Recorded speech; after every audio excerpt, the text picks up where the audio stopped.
Nderuara zonja dhe zotri, mirë se vini edhe në pasditën e sotme. Uroj të keni pasur një fundjavë të bukur dhe të keni marrë energjinë e nevojshme për të startuar një javë të re të punës. Edhe sot do të jemi bashkë në transmitimin tonë të drejt për drejt të pasditës tonë dhe pjesën e parë do flasim me personalitetet e ditës, ku do flasim për një temë e cila është aktuale, pra ka qenë festa e 8 marsit gjatë ditës së djeshme dhe është ajo motoja e zakonshme për gratë që duhet të festojnë apo duhet të protestojnë. Dhe pikërisht për këtë është ngjallur dhe shumë debat, ku do flasim edhe në emisionin e ditës sotme. Është nderë dhe kënaqësi që në studion tonë të kemi dy personalitete shumë të shquara të shoqërisë tonë tetovare. Nderë dhe kënaqësi të kemi drejtoreshën e Qendrës për Kulturën e Tetov, Njomza Imer Ismaili. Përshëndetje, mirë se erdhët. Përshëndetje Ariana, mirë se ju gjetëm dhe faleminderit për ftesën. Faleminderit që gjithmonë na nderoni. Njëkohësisht është kënaqësi të kemi dhe Liveta Arslanin, profesoresh dhe njëkohësisht merret edhe me çështjet kulturore. Përshëndetje, mirë se na erdhët. Përshëndetje, mirë se ju gjetëm. Faleminderit shumë që na keni nderuar. Nuk e di nëse ka qenë domethënë gjatë ditës së djeshme, dita e 8 marsit, por ne ja vlen dhe sot të urojmë, për gruan duhet gjithmonë të urohet. Uroj që të keni shëndet edhe shumë kështu siç jeni të suksesshme në familje dhe në punët tuaja, të keni dhe këtë mision edhe për shoqërinë. Fillimisht çfarë do të thotë drejtoresh për juve festa e 8 marsit dhe si e kujtoni këtë festë nga fëmijëria juaj?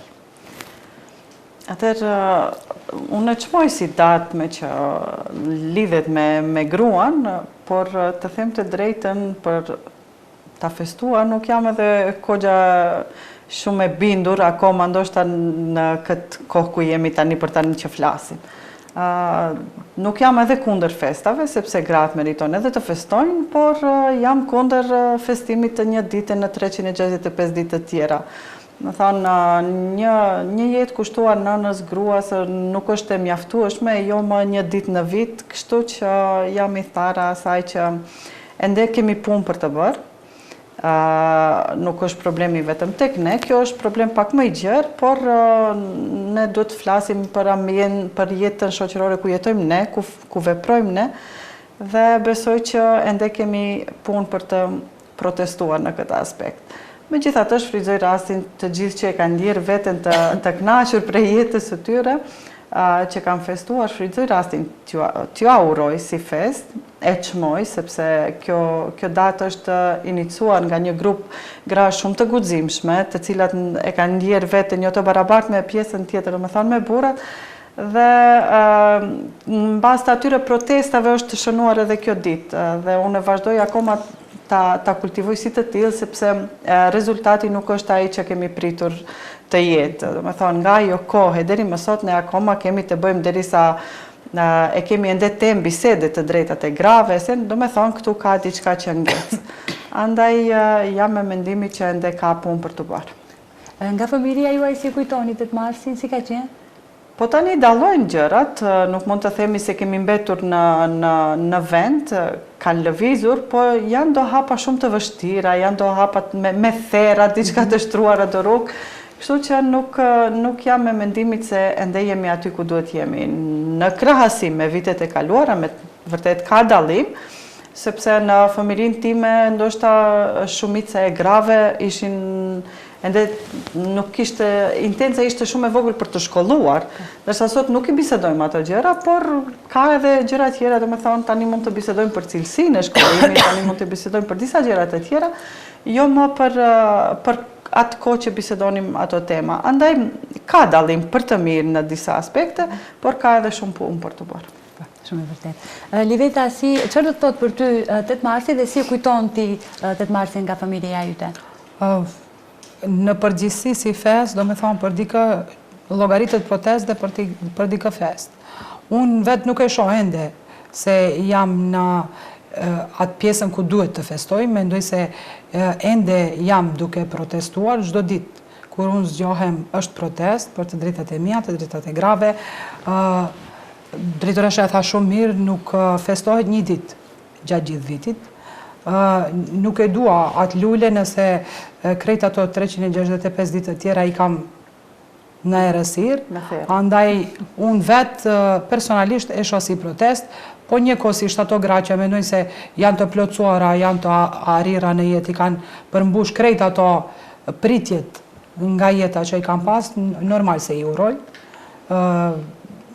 a është fest, a duhet të festojmë. Realisht duhet të festojnë gratë, nuk jam kundër festës, po jam kundër asaj pjesës se e harojnë datën, kush është qëllimi i datës, dhe fokuson ose kënaqen me një lule, me një të dalur, një grumbull grashi, i mbledhur të cilat festojnë. Me thonë, kjo është ajo që më pengon.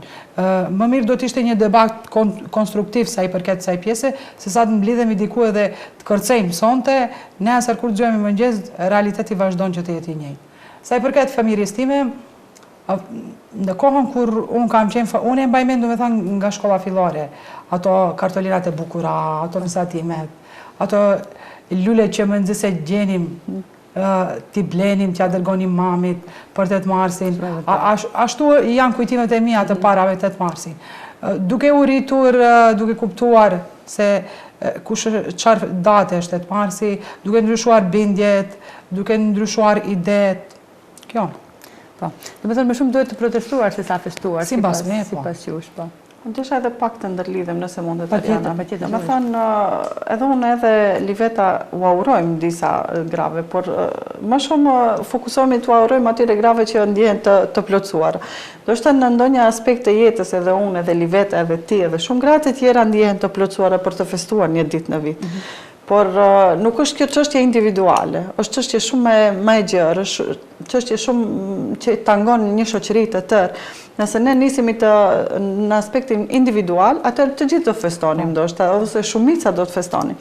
Është një sferë pak më e gjerë, të cilën mendoj se duhet ta shtyjmë në një proces tjetër, për të arritur aty ku duam ne të jetë rezultati i përfaqësimit të gruas në jetën shoqërore. Po, megjithatë në prag të këtij 8 marsi ishte edhe një ngjarje tjetër e rëndë në Shkup, që u përmend edhe nga ana e presidentes, por edhe në debate të ndryshme që është përmendur pra vdekja e asaj nëne së bashku me fëmijën e saj. Dhe unë besoj që këtu më shumë duhet ne ta ngrimë zërin si shoqëri që të mundohemi sadopak të japim ato apelet tona, të denoncojmë dhunën në familje, me qëllim që të shpëtojmë jetë. Pikërisht, domethënë gjërat shoqërore, të cilat njeriu duhet t'i ketë vetë disa ndjenja për brenda në ndërgjegjen e tij. Rasti konkret për cilin kanë folur shumë njerëz, fytyra publike, qoftë në parlament, qoftë në mediume, është bërë shumë e madhe. Po tani nëse marrim shkakun se si erdhi deri te kjo, vepra është kryer më. Nuk kthim prapa, si thonë, nuk ka. Sa njerëz, sa banor në atë afërsi të saj e kanë ndjerë se ajo grua është duke përjetuar dhunë të përditshme ose psiqike, qoftë pse duhet të jetë dhuna çdo herë fizike. Ka edhe dhunë psiqike e cila në një fazë të caktuar të momentale nuk e din se ku të kap ty në atë momentin, në çfarë mentaliteti psiqik je ti për momentin, edhe mund të vijë edhe deri te kjo. Nuk duhet gjithmonë të heshtim para këtyre. Nëse spaku unë do ta kisha pritur nga gruaja për gruan. Nëse unë do ta kisha parë një rast të tillë ose do ta kisha ndjerë, spaku më e vogla që mund të ishte, ndoshta ndonjëherë të uleshim të bisedonim me atë grua, ndoshta ndonjëherë të jepnim një dorë, një mbështetje morale, e pastaj ndoshta me afërsinë ose me atë hapjen e zemrës së saj ndaj nesh, ndaj një gruaje tjetër, ndoshta do të kishim mund të ndihmonim edhe në instanca të tjera institucionale. Pra këtu është roli i shoqërisë, besoj, apo Liveta? Po, pikërisht kjo. Do të thonë në një ndërtesë ku banojmë, nuk e dim sa familje kanë qenë konkretisht aty, pas ngjarjes krejt e kishin dëgju. Krejt dolën që flasin dhe ta thonë. Krejt e dinin si rast. Por pas aktit të kryer, më nuk ka vlerë. Vlerë do të kishte sikur ndonjëra apo ndonjëri, pse mos tjetë edhe nga gjinia mashkullore, të paktën të lajmëronin policinë. Të mundoheshin gruan të alargonin nga i mes në të cilin gjendet, se pas një kohë gjatë të cilin ajo, si mbas asaj që dëgjojmë, pas asaj dhune psiqike dhe fizike, cilën ajo e ka përjetu, është mëse e vërtet dhe e rëndë se ajo vetë do të kishte kurajon të dilte nga i mes. Pa tjetër që do t'i duhe ndihmë. Një grua një shoqe, një nën tjetër, por ne jemi mësu, zakonisht unë e ndigjoj shpesh, jo, ma mirë nuk përzihemi, se nuk është punë e jona. Jo bre është punë e jona, kur ta shohish një femën që dhunohet, kur dëgjojsh se një femë dhunohet, ose të kalojsh rreth një femës që dhunohet, është punë e jona, është punë e krejt neve. Është në ndërgjegje kolektive. Derisa zëri i asaj dëgjohet për ti dyerve të shtëpisë së saj, domethënë është problem që i tagon edhe atij që e dëgjon atë zë. Andaj mos reagimi në kohë është sjell pasojë më nda, edhe nuk është rasti vetëm. Kemi raste të shumta të këtilla dhe prandaj jam shumë skeptike në festën e 8 marsit për të festuar. Liveta, cilat mendon që janë sfidat dhe vështirësitë me cilët përballen më së shumti gratë sot? Po, paragjykimi. Merr parasysh që një grua është grua, është nën, është anëvise njëkohësisht, është bashkëshorte dhe është pastruese. Do me thonë, bën krejt të rolet që i nevojitën shtëpisë dhe duhet të jetë njëkohësisht edhe një profesioniste e mirë, qoftë mjeke, qoftë mësuese, qoftë profesoresh, qoftë artist. Dhe çuditërisht zakonisht në shoqërinë tonë, si të shohin se është gjinja femërore, prej saj pritet shumë. Pse ore pritet shumë? Unë nuk e di se ka meshkuj që arrin të kryjnë gjithë këto obligime brenda një dite. Obligimet cilat i kryen një grua. Fillimisht janë këto, stereotipet me cilat përballen. Pastaj, nëse kthehemi pak tek ne si popull, nëse kthehemi në kohë, unë si jetë në muzikolog, çdo herë marr shembull, ne jemi ai populli që dikur fëmijët i fejonim që në djep. Ne nuk themi që nuk kemi mri, nuk kemi evolu, po ende ne kemi të tilla raste ku nusja duhet ta pyesë se krejt shpyen për dalë në qytet. Ende kemi raste të tilla ku një numër i madh i femrave të reja janë të papunësuara. Ende kemi raste kur shumë të reja nuk vijojnë të ndjekin studimet. Shumë probleme. Në shoqërinë tonë kemi shumë probleme. Pikërisht kjo është arsye pse ne më shumë se sa të festojmë duhet të protestojmë. Njomza, cilat janë sfidat sipas teje me cilën përballen gratë sot? Po nëse marrim parasysh të gjitha moshat e shoqërisë, domethënë nga mosha e shtyr, të mesme, të rinë, mendoj se tani kemi një konflikt gjeneratash dhe konflikt në atë se çka dua. Mendoj se sikur kemi një përzierje të perëndimit, të tradicionales, të fetares dhe nuk jemi vërtet në një labirint dhe nuk dim se ku të orientohemi më. Unë e di se gjithmonë më e mirë është një mesatare për çdo shoqëri dhe për veten time e praktikoj atë, por nëse synojmë perëndimin, mendoj se disa gjëra duhet të largohen, ato disa tradita, disa shprehi që i kemi krijuar. Më vjen shumë keq që vajzat me magjistraturë, me doktoratura, përsëri ju nënshtrohen traditave të brezave shumë të mëparshëm dhe këtu nuk shoh ndonjë progres. Po, nuk ka ndonjë progres ashtu siç dua të jenë në bazë të titujve që ata i gëzojnë, sepse kur i shen në një solemnitet të gjitha së bashku nuk din të bësh dallimin se cila është ajo me doktoraturë ose cila është. Pa marrë parasysh edhe unë kam kryer një fakultet në kohën time dhe ndoshta edhe unë kam qenë pjesë e asaj tradicionales. Por flasim para 20 viteve edhe në këtë kohë që flasim, sikur dua të shoh ndonjë dallim në mes të këtyre gjeneratave.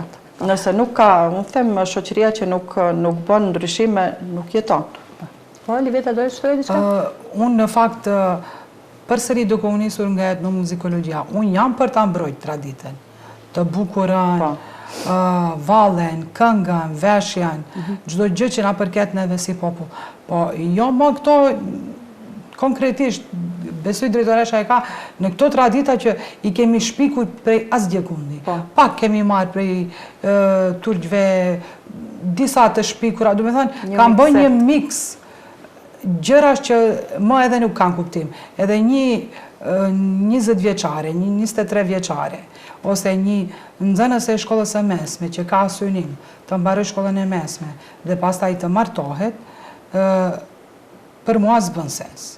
Nuk bën as pak sens. Martesa pret, aty është, nuk ikën. Do vije një ditë.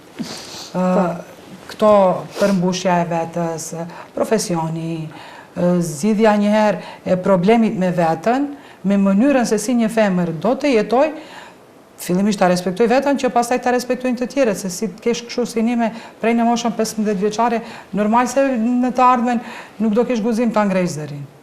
Padyshim. Po kush ka qenë, flasim pak edhe për pozitivitet, Liveta, kush ka qenë për ty femra e cila apo gruaja që të ka frymëzuar në jetën tënde? Padyshim mami, padyshim nëna ime. Nëna ime është grua shumë e fortë. Do të thonë, ajo nëse kam mësu diçka më të madhe prej mamës time, kam mësu guximin. E kam mësu se si duhet i dalë Zot çdo herë vetës, se si duhet ta ngres zërin për veten dhe për gjithë të tjerët. Model më të mirë se mami nuk kam pas. Pastaj gjatë viteve, shkolla, mësueset, fatmirësisht është fat ndoshta. Duke nisur nga shkolla fillore, kam pasur një mësuese të mrekullueshme, mësuesen Drita Lilit, cilën e përshëndes.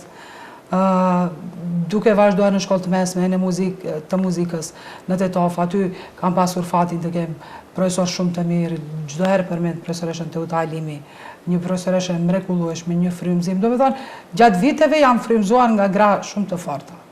Kurse për ty Njomza, kush ka qenë frymëzim prej grave? Po tani, varësisht se nëse flasim për fytyra publike, kemi shumë, do të thonë, heroina të çdo kohë. Në çdo kohë, nëse flasim për të kaluarën, kemi shumë gra të cilat i kanë dhënë kontribut për këtë shoqëri.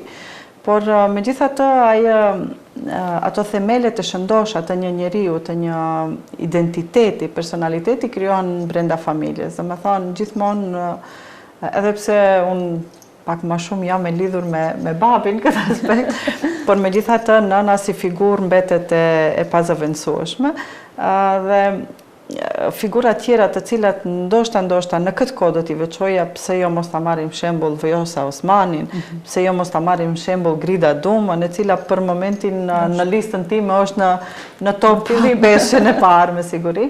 Dhe kështu me radhë, me thonë, hapat e parë nisin prej në familje. Unë si nën, me thonë, jam nën e 3 fëmijëve dhe çdo ditë ballafaqohem me probleme të cilat nuk dua t'i shoh në jetën e fëmijëve të mi. Me thonë, nëse nuk dua t'i shoh tek fëmijët e mi, mundohem t'u përcjell atyre që ato mos i shkaktojnë edhe te fëmijët e tjerë, te shoqëria, mundohem t'i mësoj djemt të jenë të pavarur, se nesër ai nuk do të marrë një shërbëtore, një robëresh në shtëpinë e tij, ai do të marrë një partnere, sepse ndryshojnë kohrat, ndoshta në të kaluarën, gjithmonë një grua është gjetur në shtëpi. Po tani, në kohën e sotshme, unë mendoj se gjithkushi do t'jenë 8 orë në punë. Edhe fëmijët tani duhet të përgatiten për këtë lloj jete. Nëse e kërkojmë perëndimi, se ne, si duket gjërat i marrim gabimisht prej jashtë, nuk i marrim ashtu siç duhet në kontinuitet, po thjesht nisim nga ajo që është më e lehtë për ta marrë. Nëse synojmë jetën e perëndimit, neve na bie që në një kohë shumë të shkurtër të jetojmë të njëjtën jetë siç jetojnë ato jashtë. Nëse të gjithë jemi 8 orë jashta shtëpisë, do të thonë se edhe kur të shkojmë brenda shtëpisë duhet të përgatitemi të gjithë njëjtë dhe jo ashtu siç më herët fatkeqësisht tani apo fatmirësisht siç na ka pritur neve nëna në shtëpi me bukë të ngrohtë ose diçka tjetër. Do të thonë këto kohra ose këto pritshmëri duhet t'i përcjellim tek brezat e ri sepse duhet të ndryshojnë. Megjithatë, Njomza, si arrin që ta balancosh me që përmende edhe pjesën e asaj që duhet të jesh edhe një familjare e mirë, edhe profesioniste e mirë, si arrin ta menaxhosh kohën edhe me profesionin edhe me familjen? Po tani Ariana thash, unë përsëri unë kam gjenerata të ndryshme dhe jetoj në një më thonë, martesa ime ka ndodhur para 20 vitesh dhe unë ende jam në një shtëpi me prindët e bashkëshortit dhe nuk i kam ndoshta shumë ato probleme që ndoshta do t'i kem fëmijët e mi në të ardhmen. Kupton, unë përsëri kur shkoj në shtëpi e gjej një bukë gati. Ndërsa fëmijët, gjeneratat e reja duhet të përgatiten që këto punë ti marrin ndoshta 50-50 përsi për çdo kush me atë bagazhin e vet. Bile nganjëherë edhe me shaka e themi në shtëpi djemt ose diçka, nuk jam vajzë. Këto komente domethënë dua t'i fshi prej fjalorit të fëmijëve mi, po pastaj t'i përcjellim edhe tek të tjerët, po. Sepse është e vështirë për të menaxhuar, por jo e pamundur. S'pak unë nuk e di, a ka ndonjë grua që thotë se kjo është e pamundur për mua dhe unë këtu ndaloj. Se besoj, unë nuk jam ashtu edhe besoj që edhe shumë të tjera arrim t'i menaxhojmë gjërat ndoshta si krijesë e Zotit, ne kemi atë aftësi, jemi shumë dimensionale, dim të menaxhojmë në çdo aspekt edhe ndoshta edhe po të isha edhe vetëm, në një farë mënyre do të mundohesh ose s'paku në një periudhë do të ndalosh së punuari, kur janë fëmijët e vegjël, unë tani ato janë në një moshë që edhe vetë mund të kujdesen për veten, po fatmirësisht ka edhe njerëz në shtëpi të cilët ende kujdesen për ato. Po. Liveta, si menaxhon këto dy aspekte? Unë jetoj vetë, domethënë. Për dallim nga njomza. Unë realisht shpesh e them do kisha dashur ndonjëherë kur vi prej pune tjetë dikush aty që ta kem pak të ngjellën gati. Do thonë kjo sfida është e përditshme tek unë. Jemi me bashkëshortin, kam një djalë ende i vogël i cili duhet të shkojë në shkollë, duhet dikush të shkojë ta merr nga shkolla, ne duhet të shkojmë në punë, koordinohemi me koordinim çdo gjë. Fillimisht duke mos e përzier profesionin me personalin asnjëherë. Se a di që e bartë punën në shtëpi, o do shkatrosh familjen, o do shkatrosh vendin e punës, do me thënë njëra nga këto do të ndonë. Pastaj, me mirë kuptim, gjejmë ko, njëri e dërgon fëmijën, njëri shkon e merë, diçka përgatitim nga mbrëmja, me rëndësi është se me bashkëpunim, pikërisht për atë që themi, festa e 8 marsit duhet të festohet atëherë ku ne mendojmë se krejt këto i kemi arritur me bashkëpunim, me bashkëshortin, njërën nga punët ai, njërën nga punët unë, duke mos e diskutuar këtë pjesën në shtëpinë tonë se vajzë ose djalë, unë kam vendos ta edukoj djalin tim, femrën tashe, do me thonë, të barabartë me vetën edhe ende është i vogël, po fatmirësisht unë shoh shenjat e para tek ai, që nuk i dallon vajzat nga vetja dhe për këtë pjesë jam shumë e lumtur. Pjesët e tjera, është e vështirë, është shumë e vështirë. Të jetosh vetë, mos jetë askush, të vrapojsh pas punës, profesionit, aktiviteteve kulturore cilat i kam unë, nxënësit në shkollë. Janë shumë, ndonjëherë lodhem, por gjithsesi ja dalë. Nuk mendoj se nuk mund t'ja dalë. Krejt femrat mund t'ja dalë. Kjo është shumë e bukur. Megjithatë, njomza përveç kësaj pjese personale dhe profesionale, gjithashtu je pjesë edhe e politikës. Sa është sfidë për një grua që të merret me politikë? Sa është më e vështirë se sa gjinia tjetër? Këtu ka disa gjëra që duhet të fliten, ka ndoshta të organizohet një debat në lidhje me këtë. Sepse ka disa gjëra që i mungojnë shoqërisë tonë. Ndoshta kjo përkrahja, gruaja për gruan, sikur e shoh në një nivel jo të mjaftueshëm ose jo ashtu siç dua unë ta shoh. Ndonjëherë si shoqëri jemi pak, ndoshta pak atë anën e xhelozisë, kemi të mbjellur vite me radhë. Nuk e di, thjesht jam e mendimi që kjo me të vërtet duhet të luftuar dhe si të punohet, qoftë ne si institucione kulturore të organizojmë, qoftë shoqëria civile, OJQ-t ose diçka tjetër, vërtet është një temë për të diskutuar. Kemi mungesë të përkrahjes të njëra tjetrës, gjeneratave të mëhershme ndoshta pak më shumë, tani këto gjeneratët e reja mendoj se do të mundohen ti të i kalojnë paka shumë, por me gjitha të është një vështirësi, sepse të deportosh si grua në politikë, në një botë të mbushur me gjinin mashkullore është vërtet e vështirë.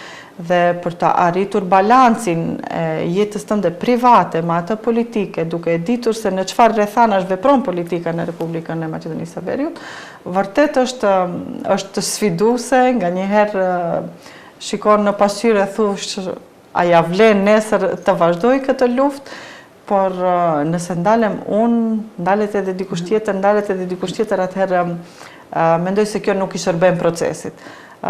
Gjithmonë kam shpirt luftarak, gjithmonë mendoj se mundem akoma më shumë t'i jap kësaj shoqërie, edhe vazhdoj më tutje, sepse vërtet ka momente të lodhshme të jetës që të mbështesin për murit, themi, të drejten, dhe nuk e pres atë përkrahje nga ana e burrave, po thjesht nga ana e grave dua që të jemi pak të kemi pak atë ndjenjën e empatisë ndaj njëra tjetrës, dhe kur e shohim tek njëra se është në rrugë të suksesit, mos ta pengojmë pospaku t'ja zgjasim dorën dhe të rrugtojmë bashkë me të.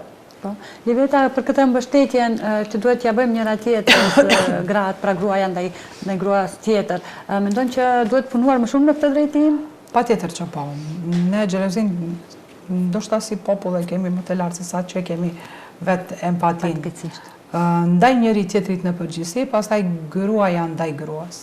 Unë jam pro-grave në politik, pro-grave në ushtri, pro-grave në luftë, pro-grave çdo kund. Do me thënë, unë besoj se gruaja duhet të jetë çdo kund, pastaj politikat e bëjnë të veten, por gjithsesi.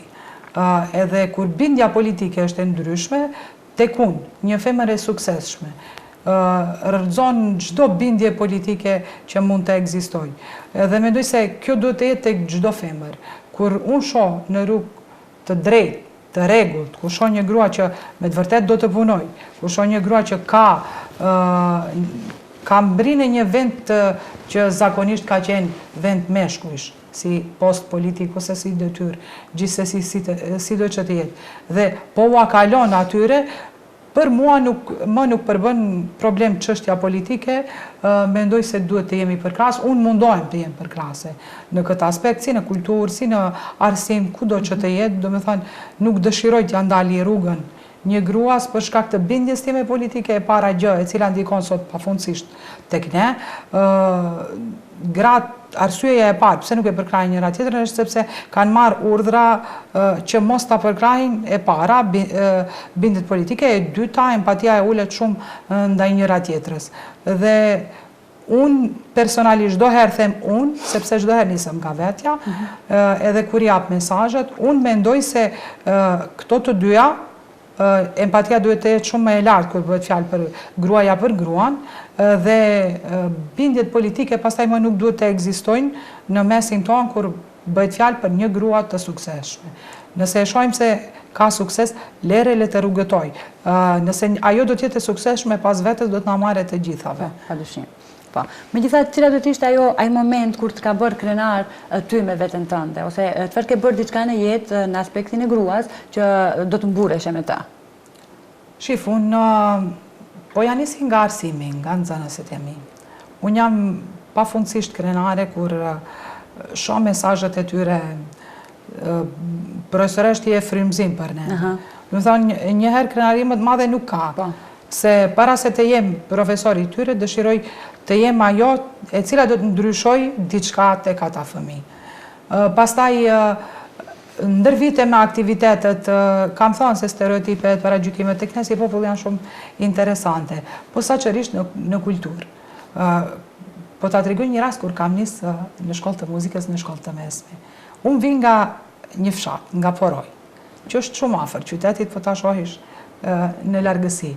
Po që idet e njerëzive dhe këto problemet e viteve, dallimet që kemi janë interesante. Do të thonë edhe, të gjithë thonin, leje se e ka shit fen, se ka shku në shkollë të muzikës. Do të thonë, ishte ky paragjykimi, mendoni se po shkoj shkollë të muzikës dhe ti më nuk je njeri fetar, nuk je njeri i mirë.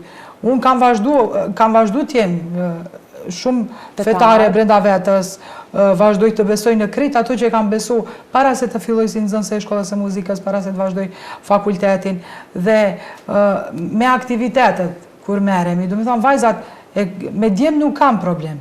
Vajzat e kanë këtë paragjykimi. Çdo herë kur e nxjerr skenë një vajzë dhe mu kjo shumë më dhem. Pse? A ka më bukur se kur dalin në skenë 12 vajza dhe vallëzojnë. Unë nuk shoh diçka për ta paragjykuar. e paragjykojmë po të dalet të vallëzoje, e paragjykojmë po të dalet të këndoje. Do të thënë, ajo nuk qenë ka mo vajze mirë në të ardhmen, se qenë ka bo artiste. Dhe ato vajza që ka marrë pas vetës, ato vajza që në fillim s'kan besu dhe kanë ardhë, dhe pas një kohë kemi thënë bashkë ja dollëm, mendoj arritje më të madhe se kjo dhe ndryshim më të madhe se kjo për te gjinia femërore nuk ka dhe unë në këtë aspekt ndoshta nuk janë shumë, po një dhe po të jetë, unë jam shumë e lumtur që kam sjellë një ndryshim sa do të vogël tek ata. Njomza, me çfarë do ishe krenuar si një grua? Ato plotësisht me fjalët që i tha Liveta. Unë me që jam udhëheqëse e institucionit kulturor, dhe këtu nuk kemi sot të ftuara të flasim për politikë, por afërsia ndërmjet një organizate që udhëheq Liveta, Johona e Malsis, që është shoqat kulturore, dhe mua si drejtoresh ndoshta flet vetë, sepse Liveta unë vonë e kam kuptu se ajo i përket një partije tjetër politike, unë i përkas një partije tjetër politike, brenda stafit tim kemi bindje të ndryshme politike, por asnjëherë nuk ka qenë temë bisede kjo. Më thonë, nëse Liveta është drejtoreshe e shoqatës kulturore Johona Malsis, Njomza drejtoreshe e institucionit kulturor, nëse ne nuk mbjellim kulturë brenda atyre institucioneve, po kush do ta bëjë jashtë nesh? Askush. Kush do ta bëjë jashtë nesh? Edhe mendoj se kjo frym duhet të përcillet Liveta në brezat e rinj të cilët i ka, ne nëpërmjet aktiviteteve tona kulturore, unë shpesh e kam thënë edhe do ta them, institucionet kulturore janë për të ndërtuar ura, jo mure, sepse pa marrë parasysh qyteti i Tetovës është me shumë dallime. Por në kulturë ne duhet të jemi të gjithë bashkë, unë nuk e di pse duhet edhe aty të japim kahje të tjera.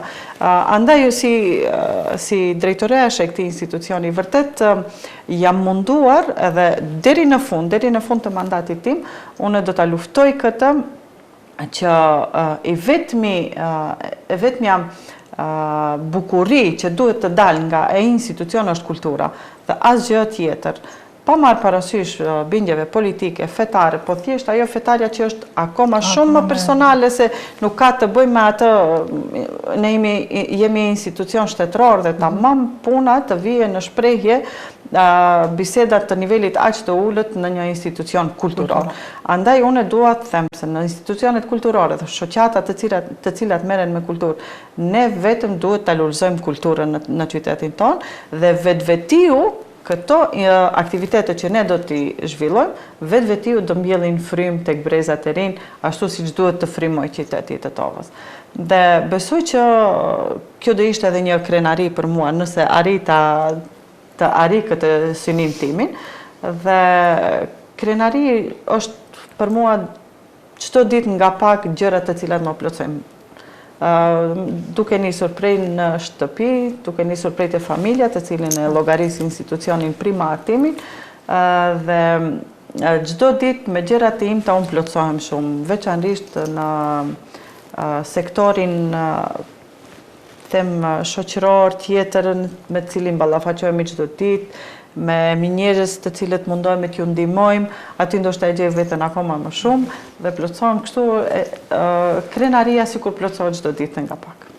Njomza, kur jemi këtu te aktivitetet e Qendrës për Kulturë, nuk mund të lëm pa përmendur në një aktivitet shumë të rëndësishëm që u realizua për festën e 7 dhe 8 marsit, ku ju personalisht ishin një koqire e këtij aktiviteti, ku pati shumë zonja, shumë gra që treguan ngjarjet e tyre, rrëfimet e tyre të cilët kanë të bëjnë qoftë me politikën, me sfidat e tyre, se si janë paragjykuar dhe çfarë mesazhesh kanë. Në pika të shkurta mund të flasim pak se cili ishte qëllimi i aktivitetit? Po kjo pikërisht për këtë që folëm ne deri tash, do me thonë duke e matur nivelin e asaj që duhet të jetë pozita e gruas në shoqëri, ne do me thonë kemi nevojë akoma të organizojmë evente të tilla, do me thonë derisa kemi nevojë, ne duhet të punojmë. Dhe kjo ishte një ndër arsyet e cila më shtyu ta organizoj këtë debat, duke zgjedhur panelistet, duke zgjedhur edhe të ftuarit që kishim dhe mendoj që nuk e prita aq mirë të zhvilloj gjithçka, aq të kënaqur të ishin njerëzit, sepse do me thonë përsëri gjithkush e ndjeu se kjo është e nevojshme ende për qytetin e Tetovës edhe më gjerë.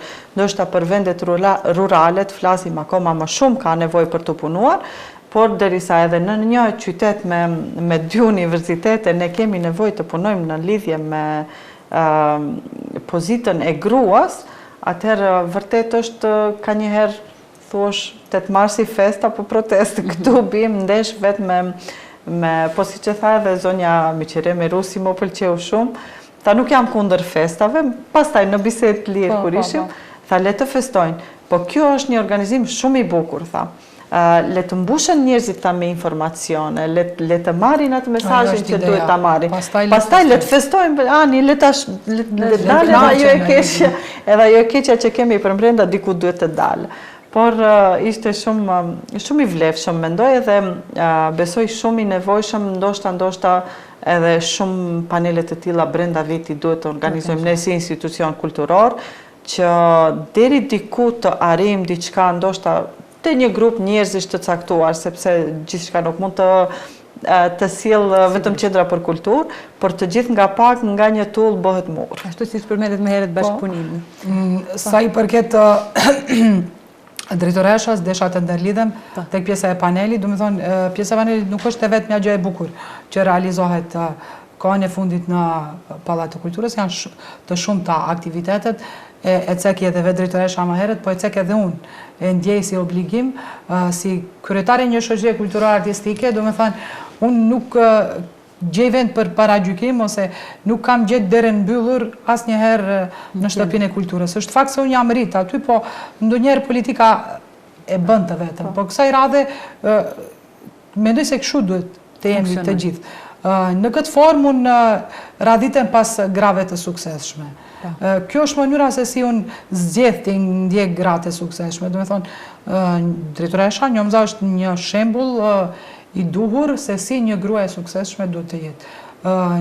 Duke mos marrë parasysh asgjë se çka thonë të tjerët, por bën atë që mendon se është e duhura në dobi të shoqërisë, të shtëpisë me të cilën ajo udhëheq, dhe mendoj deri tash duke u parë nga aktivitetet si për 28 nëntorin, si për festën e 8 marsit, si festën e 22 nëntorit, do me thonë, aktivitete çdo herë duke mos ndarë në fe, duke mos ndarë në nacionalitet, çdo herë kontribuese.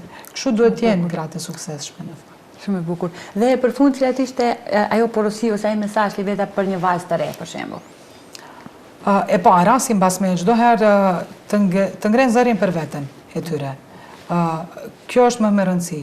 Kur do e marrin guximin të ngrenë zërin për veten e tyre, të edukohen, të shkollohen, pastaj të tjera do vinë gjitha me radhë. Njomza, porosia jute?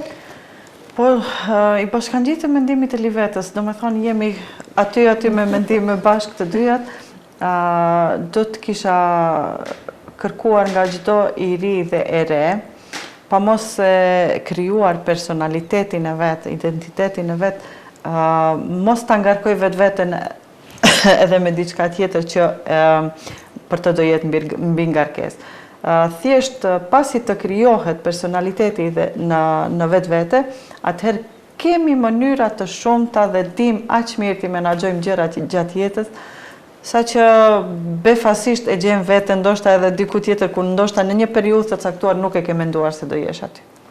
Të nderuara, unë ju falenderoj shumë, ishte një kënaqësi shumë e madhe bashkëbisedimi me juve, me dy gratë të suksesshme të qytetit tonë, që urojnë në të ardhmen mesazhe të tilla të përcjellim edhe përmes debateve dhe emisioneve të tjera. Ju dëshiroj gjitha të mirat dhe faleminderit. Faleminderit për ftesën, të nderuara që ishim pjesë të emisionit tuaj. Kënaqësi shumë e madhe. Faleminderit. Të nderuar shikues, të edukosh një djalë do të thotë ke edukuar një burr, kurse të edukosh një vajzë ke edukuar një shoqëri, sepse themeli i shoqërisë është pikërisht femra. Ju vazhdoni të qëndroni dhe më tutje me ne, rikthehemi pas pak.